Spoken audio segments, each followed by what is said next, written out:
Bom, pessoal, então, começando essa nossa última aula do semestre da disciplina de instituições internacionais, hoje resta analisar o último dos regimes, das tentativas de construção de regime internacional, restando então o regime de direitos humanos.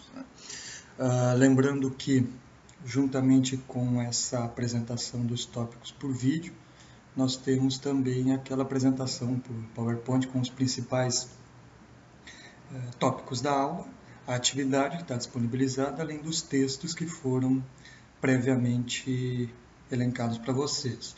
Lembrando que a atividade deve ser entregue até o período da noite hoje, então essa é uma atividade mais curta apenas no dia da aula em si.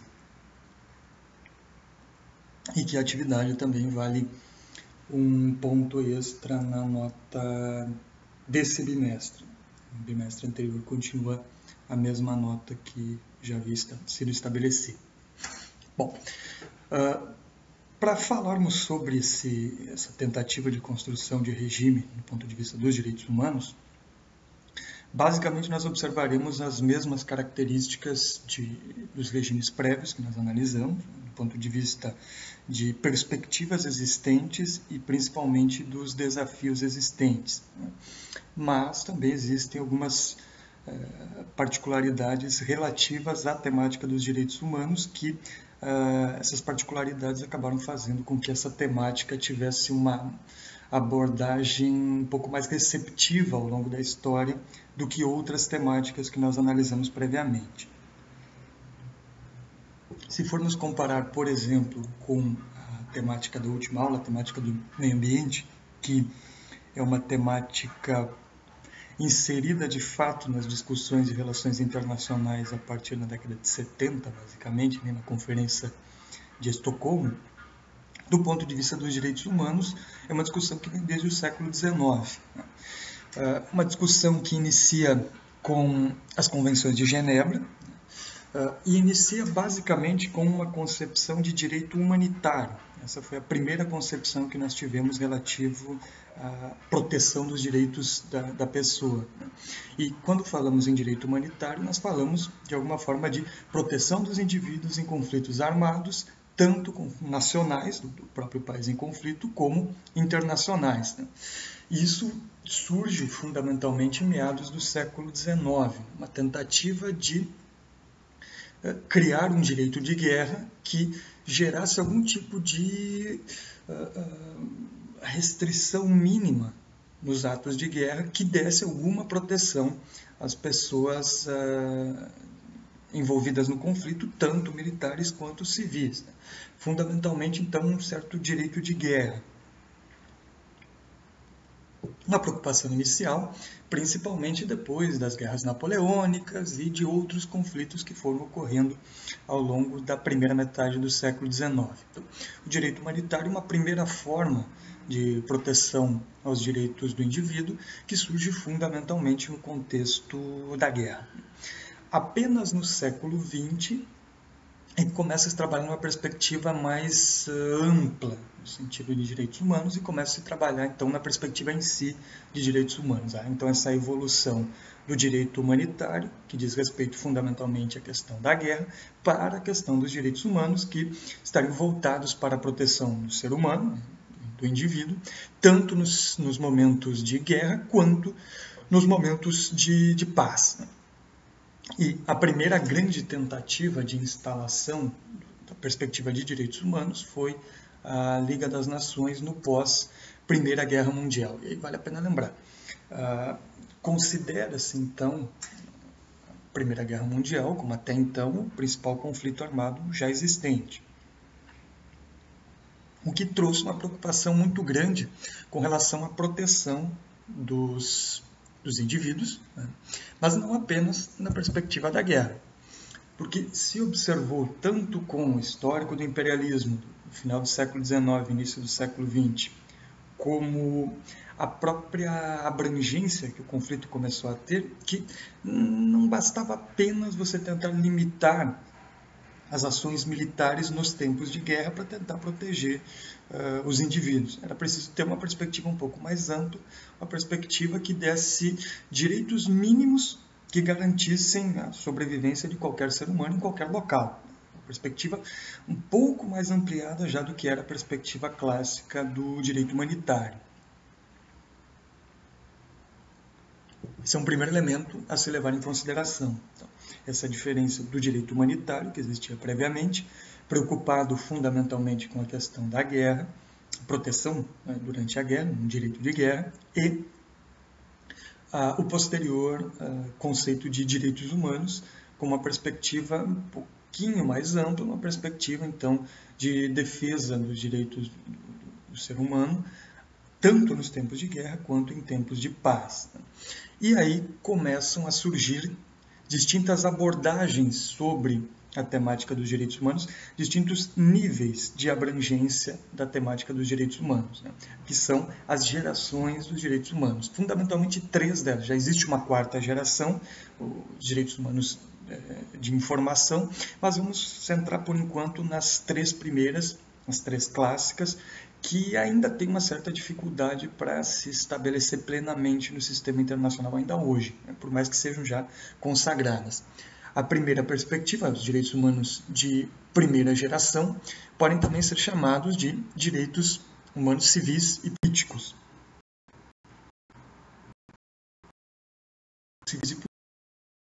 Direitos negativos porque tentam, de alguma forma, limitar a atuação do Estado dentro da esfera individual, ou seja, uma esfera de proteção mínima onde o Estado não possa interferir.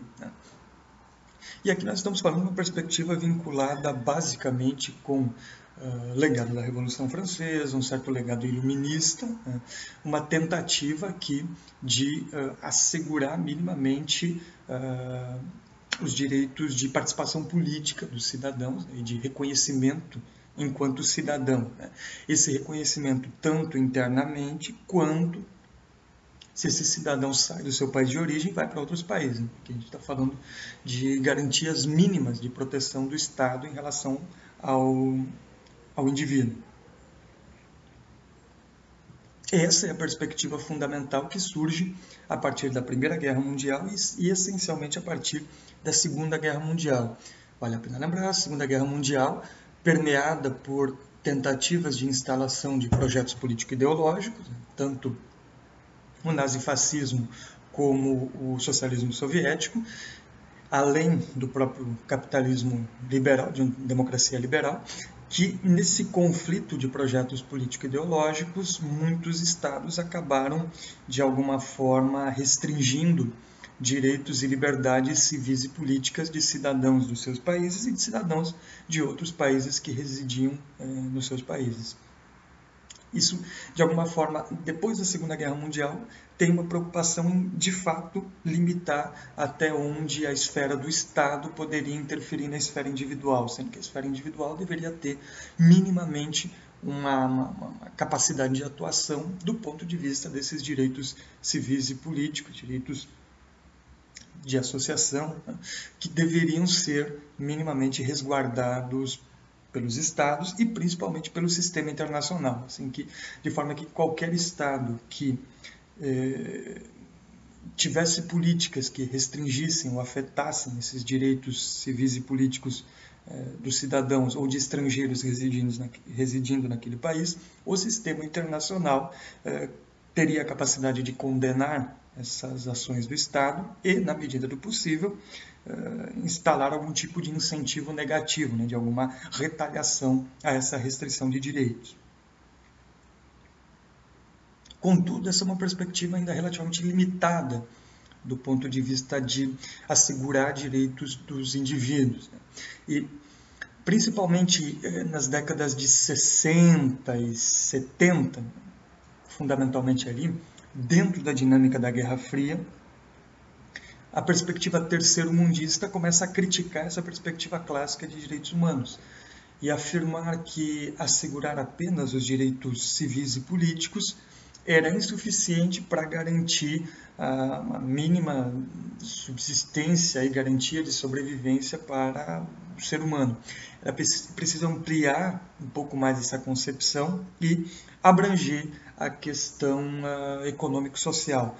Por isso surgem os direitos de segunda geração, que são os direitos sociais e econômicos, também chamados de direitos positivos, porque eles tentam, na medida do possível, exigir algum tipo de resposta da autoridade pública diante dessas demandas sociais e econômicas. Vale a pena lembrar que nós também trabalhamos na aula anterior com a perspectiva de regime internacional de meio ambiente, que a partir da década de 60 e 70, dentro da própria ONU, essa discussão sobre uma perspectiva mais econômica começou a se tornar fundamental justamente pela pressão dos países do terceiro mundo, exigindo alguma adaptação do sistema internacional a essa demanda, ou seja, para além das questões políticas e de segurança, incluir também a perspectiva econômica, que para os países periféricos e terceiro mundo é uma perspectiva fundamental. E posteriormente, basicamente aí entre a década de 80 e o fim da Guerra Fria, se insere também a perspectiva dos direitos de terceira geração, direitos de solidariedade, esses então mais voltados para as coletividades, né? E dessa forma exigindo de alguma forma o reconhecimento dessas coletividades diante das maiorias existentes dentro da sociedade, direito de participação, de identidade, algo nesse sentido. E essa então é uma perspectiva mais contemporânea, basicamente uma perspectiva do pós-Guerra Fria. Bom, se formos olhar para essas três gerações fundamentais de direitos, nós veremos que elas foram influenciadas fundamentalmente pelo contexto histórico em que elas passaram a ser centrais.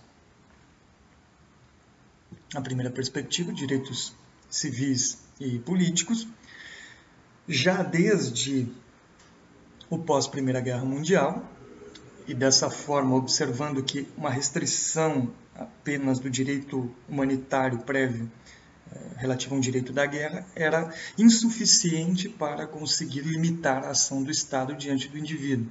Era preciso ter uma perspectiva mais ampla, tanto em tempos de guerra quanto em tempos de paz, que levasse em conta os direitos civis e políticos mínimos que qualquer cidadão de um Estado teria. Reconhecer esses direitos para além do escopo mais restrito do Estado e incluir aí uma perspectiva mais universal de que todo ser humano teria acesso ao reconhecimento desses direitos mínimos do ponto de vista de direitos civis e políticos. E no pós-Segunda Guerra Mundial isso também se torna um elemento central, e aí pelas consequências da Segunda Guerra Mundial, essencialmente pelo conflito entre perspectivas político-ideológicas e a atuação do Estado limitando direitos, buscando de alguma forma afirmar o seu projeto político-ideológico dentro do conflito. No tramo inicial da Guerra Fria, segunda metade da década de 40, década de 50 e até a primeira metade da década de 60, essa perspectiva de direitos civis e políticos ainda era fundamental, porque ela, de alguma forma, ela respondia aos interesses da dinâmica bipolar da Guerra Fria.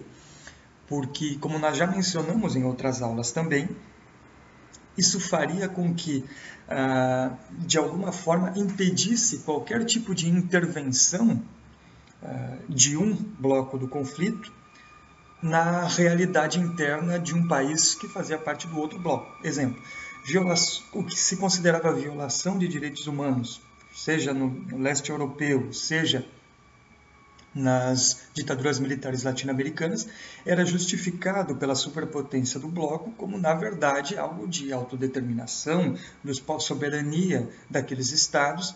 E, quando se observavam essas violações, a superpotência do bloco contrário dizia justamente que deveria se ter algum tipo de intervenção porque estava ocorrendo uma violação de direitos humanos naquele local. Ou seja, a perspectiva de direitos humanos e direitos civis e políticos funcionou nas décadas de 50 e início da década de 60 como uma forma de legitimar a dinâmica da bipolaridade da Guerra Fria.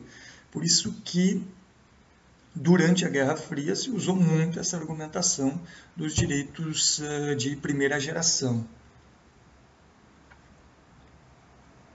Já a perspectiva dos direitos sociais e econômicos, ela se insere a partir da década de 60, torna-se central na década de 70, na crítica dos países do terceiro mundo à dinâmica bipolar da Guerra Fria. E dessa forma, tentando, de alguma forma, inserir as demandas dos países periféricos do terceiro mundo dentro do sistema internacional da Guerra Fria. Tentar moldar, de alguma forma, a institucionalização do sistema internacional para acolher essas demandas. E aí, por pressão dos países do terceiro mundo e, obviamente, tentando ainda mantê-los minimamente enquadrados na dinâmica da Guerra Fria, o sistema internacional, no geral, começa a acolher essa perspectiva dos direitos sociais e econômicos.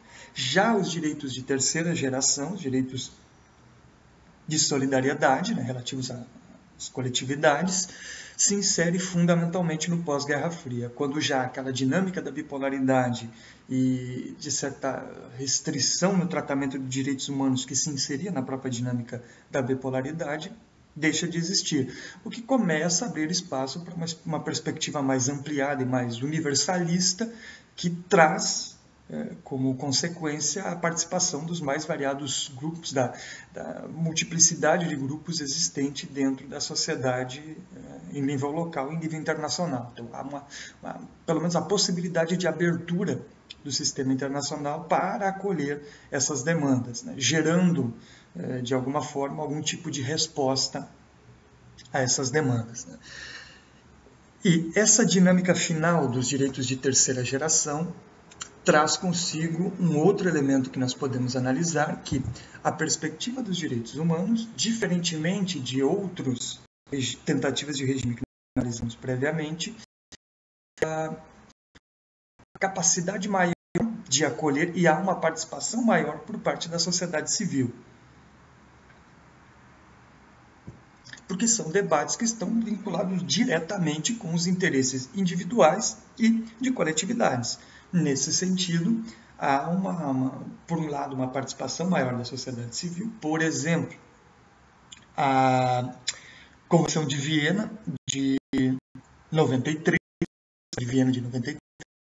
além de representantes de 171 delegações de estados que participaram, 2.000 ONGs também tiveram representantes acolhidos dentro da conferência, perpassando um total de cerca de 10 participantes na conferência.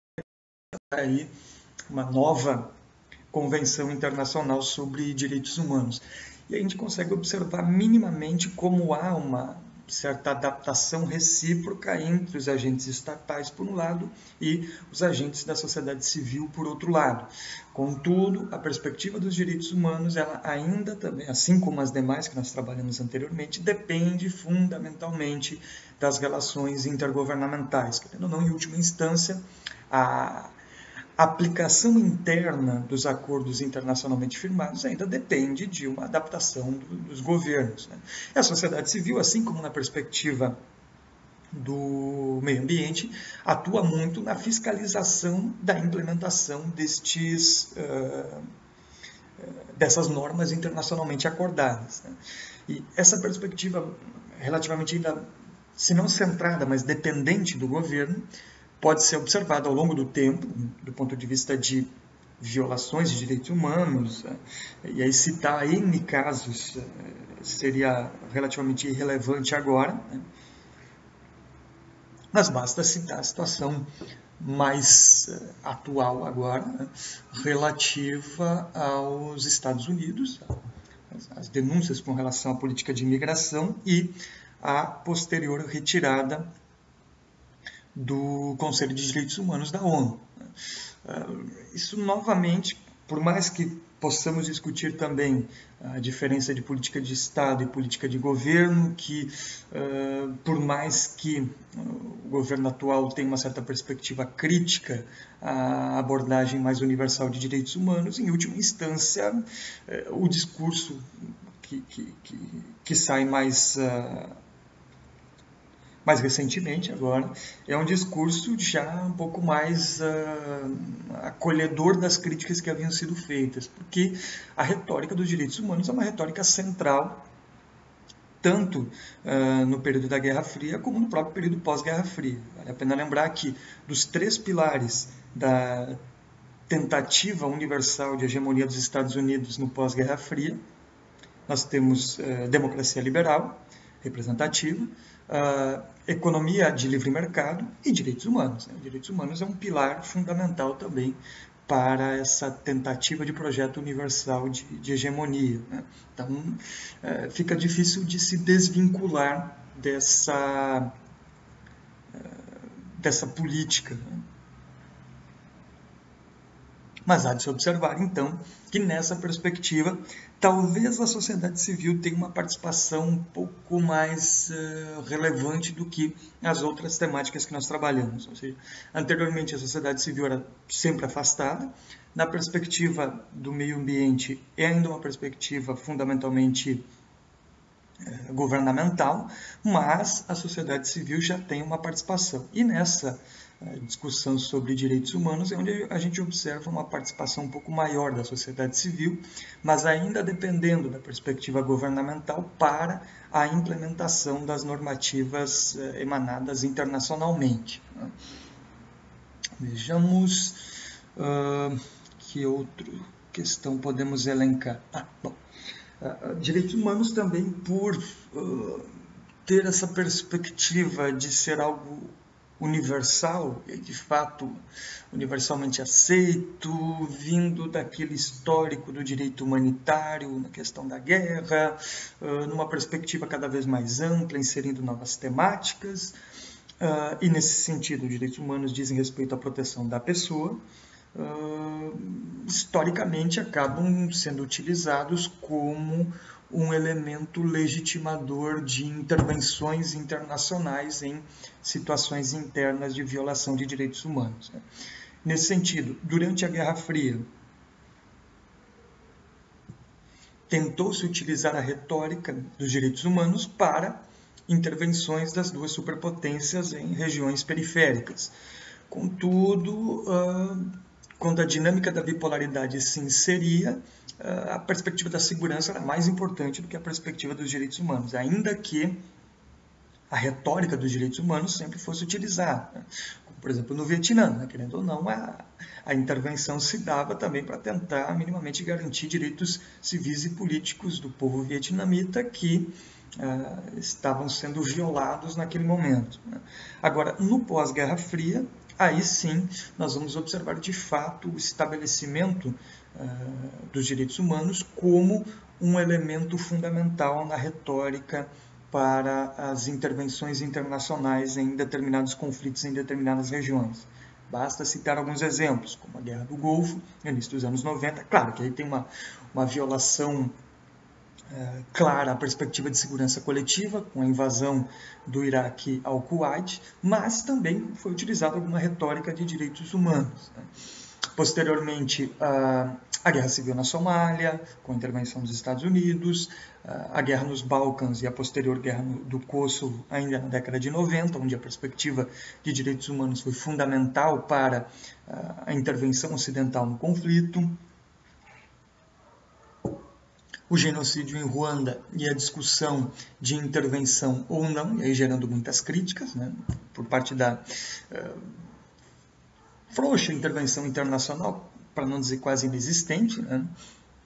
As guerras do Afeganistão e do Iraque, também com a retórica, além da luta da guerra ao terror, luta antiterrorista, também uma perspectiva mais geral de defesa dos direitos humanos que estavam sendo violados por regimes autoritários, ou mesmo de alguma forma teocráticos.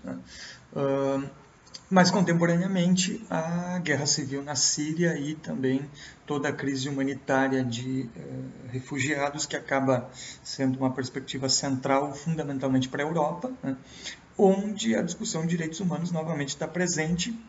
Contudo, o problema que está em considerar, de alguma forma, uma qual visão ontológica se tem sobre direitos humanos, porque não há uma visão de fato universal estabelecida.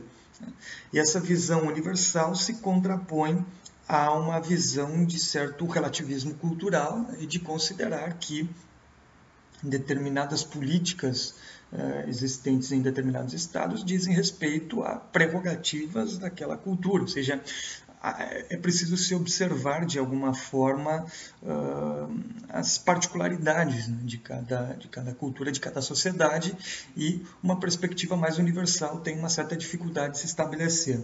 Agora, essa perspectiva mais universal, ela é utilizada normalmente para legitimar as intervenções humanitárias existentes. Por outro lado, a mesma perspectiva universal às vezes não dá respostas para outras intervenções que têm características similares, né? Por exemplo, o caso da Síria mereceria uma atenção muito maior do que a que vem sendo dada, né? Por exemplo, a questão do genocídio em Ruanda na década de 90, ou seja, em alguns momentos a perspectiva universal ela é utilizada para uma atuação em defesa dos direitos humanos, enquanto em outros momentos não é. E aí traz essa discussão sobre o problema do universalismo. Qual a visão ontológica existente sobre direitos humanos? Há uma tentativa de visão universal e, por outro lado, há uma visão mais relativista, que acaba gerando uma dificuldade, porque a legitimidade para as intervenções do ponto de vista de proteção dos direitos humanos fica um tanto quanto obstaculizada por essa dificuldade de criação de uma visão compartilhada, não que seja de fato uma visão universal, uma visão compartilhada e convergente sobre o que seria a temática dos direitos humanos. E isso é um problema similar ao que nós observamos com os outros regimes nas outras aulas. Por outro lado, também há uma discussão aqui sobre essas intervenções para a proteção de direitos humanos, uma perspectiva mais universalista, uma perspectiva internacionalista, ou seja, de que todos, enquanto sendo seres humanos, têm a obrigação de defender os direitos de outras pessoas que estejam sendo violados em qualquer que seja a região do globo.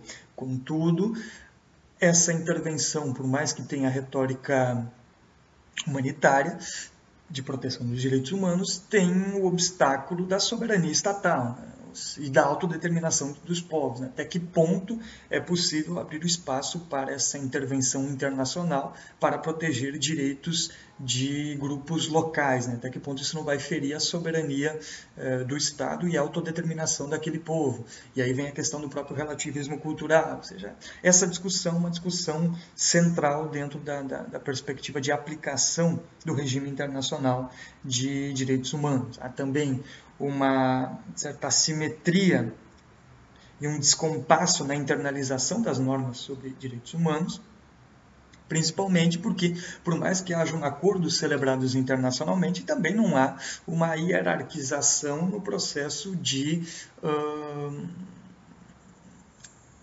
construção do arcabouço jurídico sobre essa temática. Né? E, por outro lado, a própria fiscalização também é muito complicada de se fazer, né? Tanto internacionalmente quanto internamente. Porque, obviamente, quando se fiscaliza a questão de proteção dos direitos humanos, caso haja um descumprimento da normativa, você está caracterizando um determinado governo como um violador de direitos humanos, o que internacionalmente e internamente também, né, deslegitima esse governo. Ou seja, é uma relação complicada de se fazer também. Observem também que, a partir dessas 3 gerações de direitos, né, os direitos civis e políticos, direitos sociais e econômicos e direitos de solidariedade, nós observamos uma ampliação do escopo, uma multidimensionalidade da questão dos direitos humanos, saindo lá do direito humanitário do século XIX, fundamentalmente de proteção nos tempos de guerra, proteção do ser humano nos direitos de guerra, para a perspectiva de direitos humanos, que é a proteção do ser humano de forma mais ampla, tanto em tempos de guerra como em tempos de paz, né?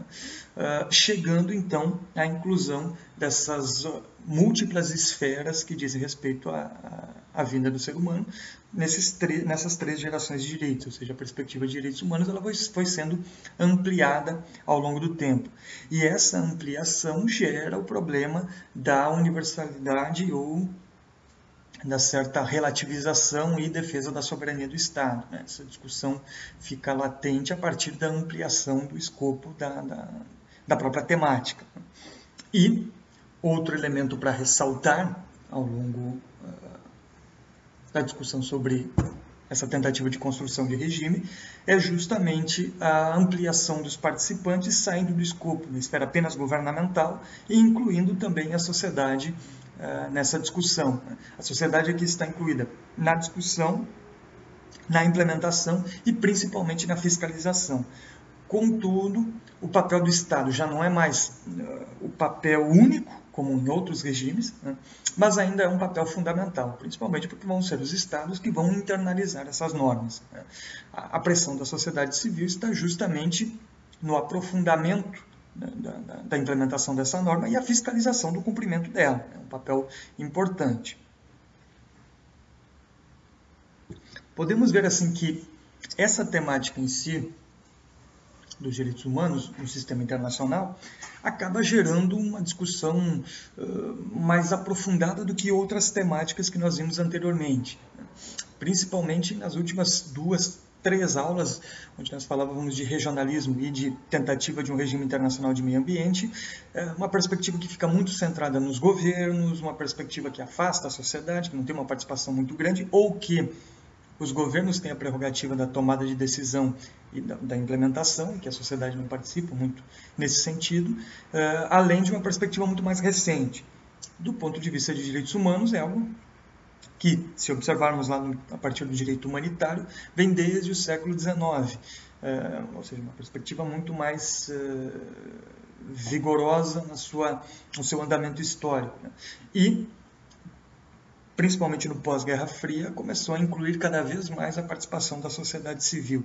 Além disso, é uma perspectiva que consegue dar uma característica de multidimensionalidade à tratativa da problemática, saindo da questão pura e simplesmente de direitos da cidadania, civis e políticos, e conseguindo chegar até os direitos de solidariedade, de identidade e participação de minorias ou grupos minoritários dentro das sociedades internas. E direitos humanos, como trabalhado aqui historicamente, é uma perspectiva muito vinculada a uma visão cosmopolita das relações internacionais, considerando então que existiria aqui um ser humano universal, que teria acesso a esses direitos dessas 3 gerações.